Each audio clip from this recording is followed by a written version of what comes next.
오늘 함께 할 말씀은 마태복음 27장입니다. 마태복음 27장 27절부터 31절까지의 말씀입니다. 마태복음 27장 27절에서 31절까지의 말씀, 신약 성경 49쪽과 50쪽 근처가 되겠습니다.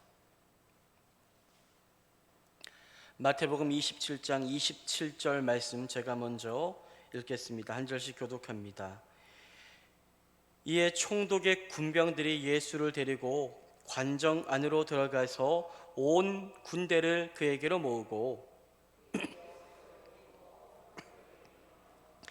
과시관을 엮어 그 머리에 씌우고 갈대를 그 오른손에 들리고 그 앞에서 무릎을 꿇고 희롱하여 이르되 유대인의 왕이여 평안할지어다 하며 함께합니다. 희롱을 다 한 후 홍포를 벗기고 도로 그의 옷을 입혀 십자가에 못 박으려고 끌고 나가니라. 아멘. 지난주 우리는 총독 빌라도에서 대대에서 함께 말씀을 나누었습니다. 빌라도는 예수님에게 죄가 없다는 진실을 알고 있었지만 그 진실을 외면하고 오직 자신의 안위를 위하여, 자신의 앞길을 위하여 유대인들에게 정말로 민심을 당하지 않기 위해서 밀란이 일어날까 봐 예수님을 채찍질하고 십자가에 못 박으라고 명한 후에 군병들에게 넘겨줍니다. 오늘 그 본문의 내용이 기록되어 있는데요, 마태복음 27장 27절 말씀을 우리 함께 한번 읽어보기를 원합니다. 읽겠습니다. 시작. 이에 총독의 군병들이 예수를 데리고 관정 안으로 들어가서 온 군대를 그에게로 모으고. 이에 총독의 군병들이라고 합니다. 총독의 군병들이 예수님, 빌라도에게 예수님을 인도받아 예수님을 데리고 관정 안으로 들어갑니다. 관정 안으로 들어가 온 군대 앞에서 예수님을 수치당하게 합니다. 예수님을 희롱하고 고통스럽게 하기 시작하지요. 지금까지 예수님은 유대인들, 대제사장, 서기관, 바리새인들, 이러한 유대인들에 의해서 순환을 받으셨지요. 모함당하시고 순환을 받으셨지만 이제부터는 예수님이 그 당시에 유대 사회 공권력을 가지고 있었던 로마 군병들에 의해서 본격적인 조롱과 고통을 받기 시작하십니다. 로마 군병들로부터 당한 고난은 말로 표현할 수 없을 정도로 수치스러웠고 너무나도 고통스러운 일이었습니다. 당시 로마는 힘을 과시하고 싶어 했습니다. 자신들이 통치하는 식민지에서 자신들의 공권력, 자신들의 힘, 능력을 그렇게 과시하기 위하여 나라를 힘으로 통치하려고 하였으며 수많은 로마의 권세에 대항하는 죄수들을 잡아 매우 엄하게 다룹니다.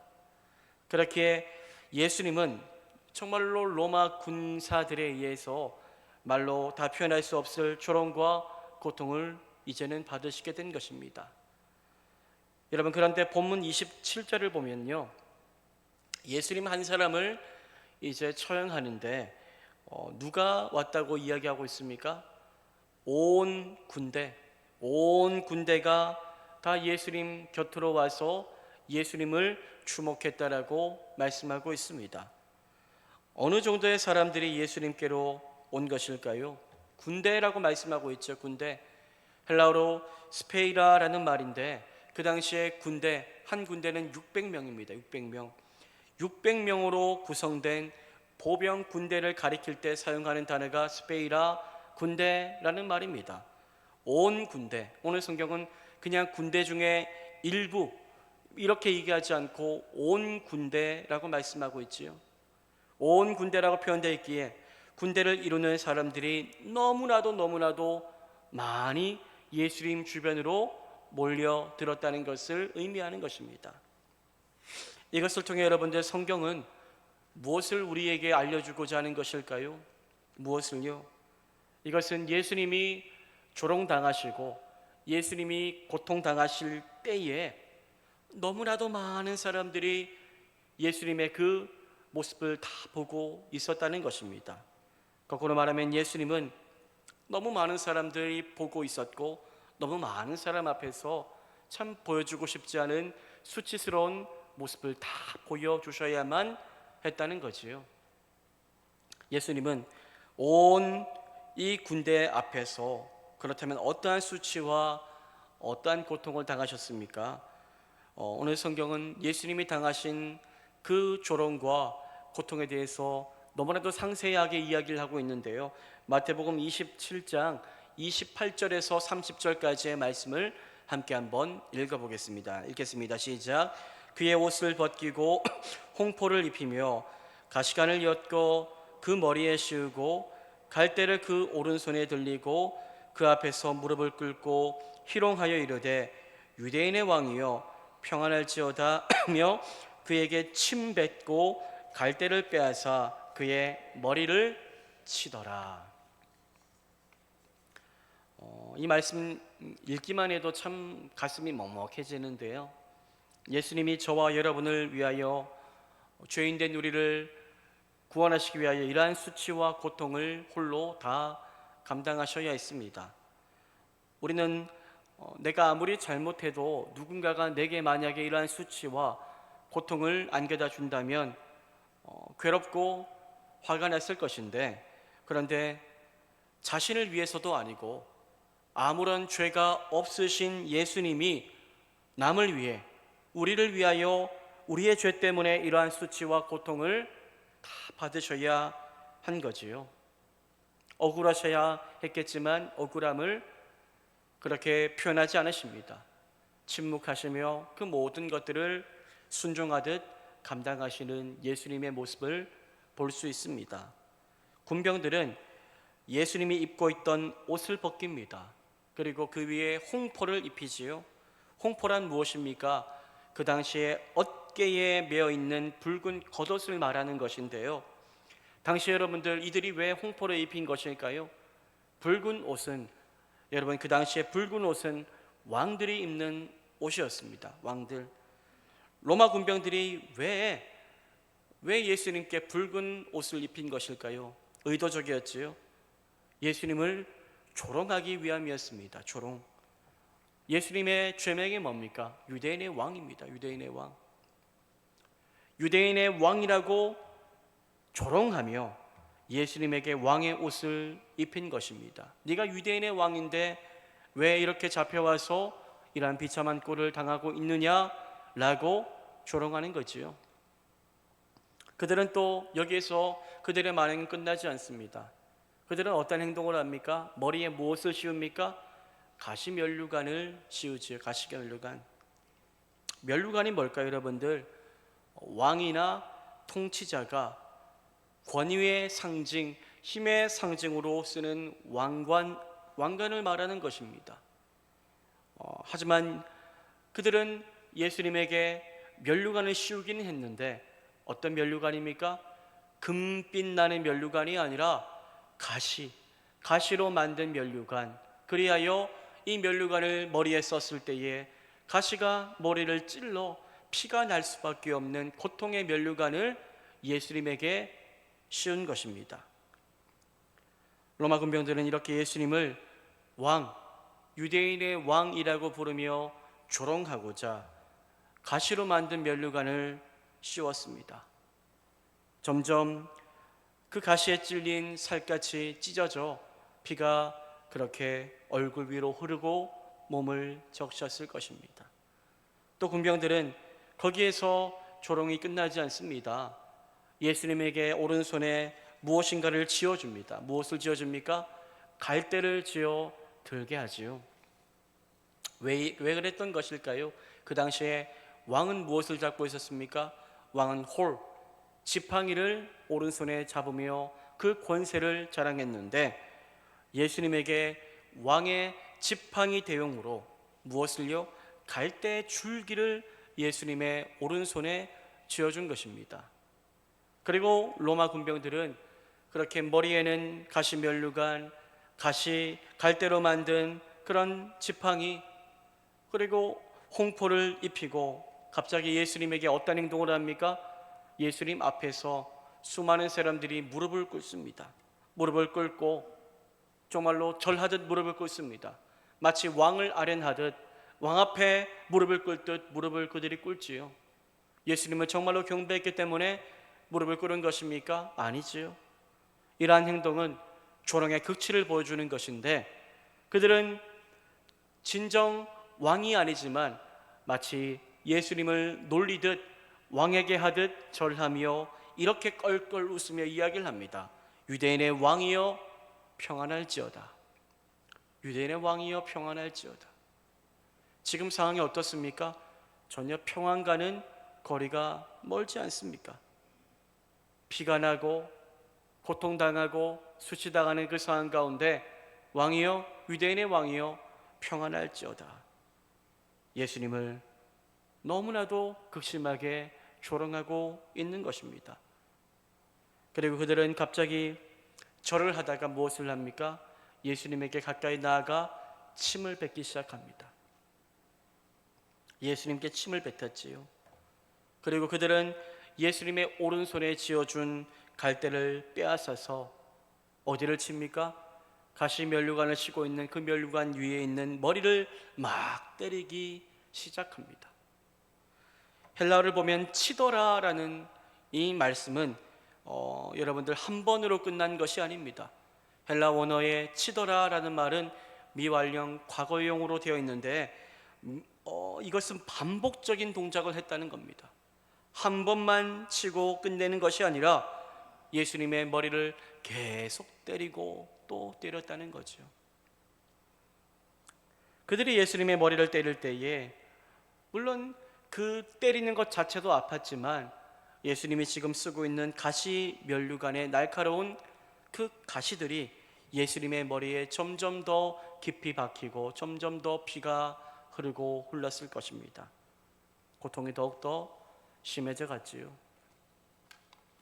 이처럼 예수님은 여러분들 참 희롱당하셨고 침뱉음 당하셨습니다. 오늘 말씀에 기록되어 있지는 않지만 채찍질을 너무나 많이 당하셨고 그런 채찍의 끝에 쇠조각이 있어서 한 대 맞고 돌릴 때에 살갗이 다 떨어져 나갈 정도의 아픔, 피 흘림을 예수님은 경험하셔야 했습니다. 예수님은 이처럼 침뱉음, 희롱당함을 당하시는 정신적인 고통을 당하셨으며 또 머리가 찢기고 살갗이 다 드러나는 육체적인 고통도 당하셨습니다. 로마 군병들은 마치 아이가 장난감을 마음대로 가지고 놀듯 예수님을 정말로 마음대로 가지고 놀듯 희롱하고 고통을 안겨다 주었던 것입니다. 그리고 이후에 이제 자신들이 할 모든 일들을 다 마친 후에 그들은 입혔던 홍포를 벗기고 또로 예수님의 옷을 입히지요. 또로 예수님의 옷을 입혀서 이제 정말로 십자가에 예수님을 못 박기 위하여 예수님을 십자가에 못 박을 곳으로 끌고 가고자 합니다. 보통 십자가형을 받게 되는 죄수들은 십자가 형장까지 옷이 다 벗겨진 채로 끌려갔는데 예수님이 옷을 다시 입었다라고 성경은 말씀하고 있습니다. 예외적인 일이라고 볼 수 있는데요. 하지만 이것은 나중에 병사들이 예수님의 옷을 제비 뽑아 나누지요. 예수님 결국 옷을 벗으시고 십자가 위에 달리시게 되는데 예수님의 옷을 그렇게 제비 뽑아 나누게 되므로 시편 22편 18절에 구약의 예언이 성취되는 것을 성경은 그대로 기록하고 있습니다. 예수님은 총독의 관제를 떠납니다. 이제는 십자가형을 당할 골고다 언덕 위로 올라가셔야만 했지요. 사형 집행 장소는 그 골고다는 해골의 곳이라는 곳인데 성문 밖에 위치하였기 때문에 많은 거리를 예수님은 무거운 십자가를 짊어지고 피를 흘리며 고통 가운데 올라가셔야만 했습니다. 보통 사형 집행 장소까지 죄수는 자기가 매달려야 할 자기 십자가를 스스로 짊어져야 했고 걸어가야 했습니다. 하지만 예수님은 그것조차 감당하지 못하시지요. 너무 많이 맞으셨고 너무 많은 피를 흘리셨고 고통당하셨기에 예수님은 홀로 그 십자가를 짊어지고 가지 못하여 구레네 시몬이라는 사람을 통하여 그 십자가를 짊어지고 그곳까지 예수님이 올라가시게 됩니다. 이처럼 여러분들, 예수님은 로마 군병들의 조롱을 받았고 채찍질 당하셨고 피를 너무나 많이 흘리셨고 참 너무나도 지친 상태에서 이제는 죽음만을 앞두고 계셨습니다. 예수님이 당하실 십자가형을 여러분들 우리는 늘 쉽게 들었지만 사실 그 당시에 십자가형은 잘 이루어지지 않았던 형벌입니다. 왜냐하면 너무 고통스럽거든요. 너무 고통스럽고 잔인한 형벌이 바로 십자가형이었기 때문에 극악 무도한 죄인들만 이러한 사형 제도를 집행하였지 다르게 즉각적으로 죽는 그런 사형형이 많았습니다. 십자가는 무엇입니까? 한 번에 죽이지 않잖아요. 한 번에 죽이지 않고 서서히 피를 쏟는 겁니다. 모든 물이 다 나올 때까지 서서히 그렇게 죽어가는 거죠. 그 과정 속에서 인간이 겪어야 될 모든 고통을 다 겪습니다. 점점 목은 말라가고 어지럽기 시작하고 메스껍기 시작하고 모든 고통이란 고통은 다 느끼며 서서히 죽음만을 기다리며 그렇게 절망에 빠져야 했던 바로 사형제도가 십자가형입니다. 예수님 이러한 십자가형을 우리 때문에 다 담당하신 거지요. 여러분, 이처럼 우리 예수님은 십자가 형벌을 당하십니다. 하지만 그냥 당하신 것이 아니라 정말로 인간이 겪어야 될 모든 수치, 조롱, 고통 다 겪으시고 난 이후에 육체적인 아픔까지도 다 겪으신 거지요. 수백 명이 둘러싼 상황에서 나를 다 보고 있는데 나를 정말로 욕되게 한다고 생각해 보십시오. 누가 그 상황 앞에 태어날 수 있겠습니까? 누가 그 육체적인 고통 앞에 아무런 미동도 하지 않을 수 있겠습니까? 여러분, 예수님께서 이렇게 이루 말할 수 없는 수치와 고통을 당하셨습니다. 예수님은 그렇다면 왜 이러한 수치와 고통, 십자가의 고난의 짐을 짊어지신 것일까요?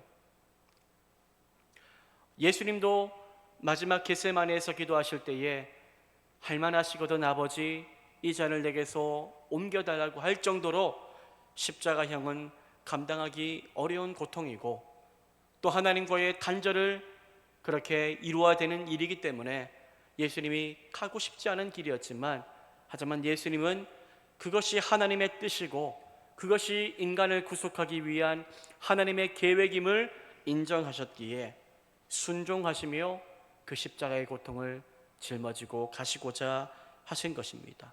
누구를 위해서요? 바로 우리를 위하여, 죄인된 우리를 위하여, 우리를 대신하여 대신 죽으심을 당하신 겁니다. 이사야 53장 5절부터 7절 말씀을 보면 이 말씀을 응하게 하시고자 예수님은 그 십자가의 수치와 고통을 당하셨는데요.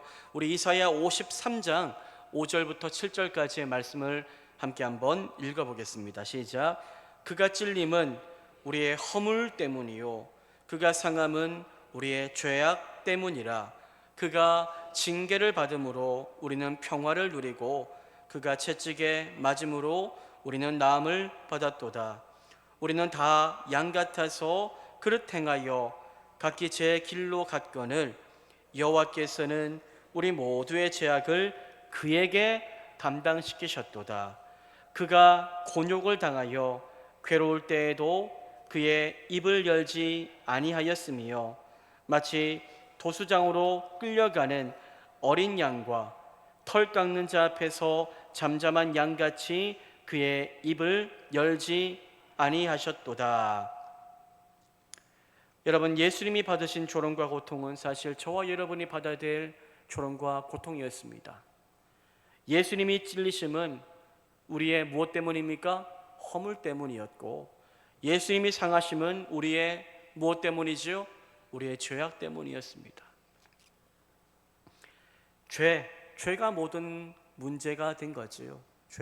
인간의 죄로 인하여, 죄의 싹은 사망인데 죄로 인하여 죽었던 우리가 받아야 될 죄의 그 사망의 징계를 죄가 전혀 없으신 예수님께서 하나님의 뜻대로 대신 담당하심으로 그분으로 인하여 우리에게는 평화가 찾아오게 되었고, 그분으로 인하여 우리는 나음을 입게 되었다라고 말씀하고 있습니다. 여러분, 우리가 받은 은혜가 무엇일까요? 맥주 감사주의를 지났는데 우리가 받은 은혜 생각하면, 물론 세상 가운데 받았던 형통의 은혜도 있겠지만, 응답의 은혜도 있겠지만, 그거 다 없어도 우리는 예수님께 감사할 수 있어야 됩니다. 왜입니까? 나 대신 죽어주신 예수님이 있기 때문입니다. 생명을 주신 것보다 더 귀한 은혜가 어디 있습니까? 나를 살리시고자 예수님이 자신의 생명을 아낌없이 다 내어주셨는데 우리가 받은 은혜가 없다라고 말할 수가 있을까요? 내가 살아가는 오늘의 삶이 조금 어렵다고 해서 예수님을 향해 원망할 수 있을까요? 만약 누군가가 내가 죽어야 되는데 나를 대신하여 죽었다면 우리는 이렇게 말하겠죠. 이 은혜 평생 내가 잊지 않고 이 은혜 갚으며 살겠습니다 라고 말하겠지요. 하지만 이 은혜를 잊는다면 우리는 그 은혜를 헛되게 하는 삶을 살아가는 것이 아닐까요? 여러분, 우리가 인생을 살아가면서 우리가 자랑할 게 뭐가 있을까요? 저는 우리가 자랑할 게 나를 위하여 죽으신 예수 그리스도의 보혈밖에 없음을 믿습니다. 그것만을 자랑해야 됩니다. 세상의 업적, 성취, 그것 자랑해도 금세 내게서 사라질 수 있는 유한한 것들입니다. 나의 물질, 나의 건강, 물론 우리 교회가 잘 돼야 되지만 우리 교회가 잘 되고 부흥하는 것, 이것도 여러분들 우리의 자랑거리가 되어서는 안 됩니다. 우리가 자랑할 것은 나 같은 죄인을 위하여 정말로 아낌없이 모든 것을 내어주신 주님의 십자가 은혜만을 자랑할 때에 그 자랑이 언제나 주님이 기뻐하실 자랑이 될 줄 믿으시기를 바랍니다. 예수님이 아니었다면 여기에 우리 없습니다. 예수님이 아니었다면 하나님께 예배할 수도 없는 존재입니다.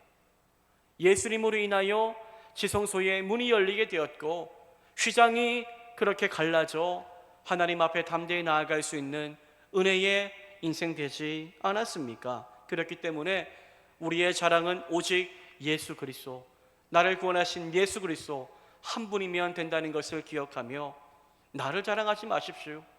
내 삶을 자랑하지 마십시오.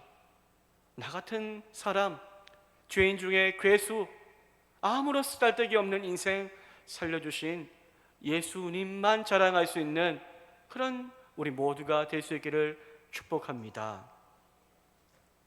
우리를 위하여 예수님은 무엇을 주셨습니까? 다 주셨어요. 다. 예수님은 조금 다 자기 것 챙겨놓고 우리에게 무언가 주시지 않았습니다. 예수님은 처음부터 계산하지 않으셨어요. 우리를 위하여 모든 것을 다 주셨지요.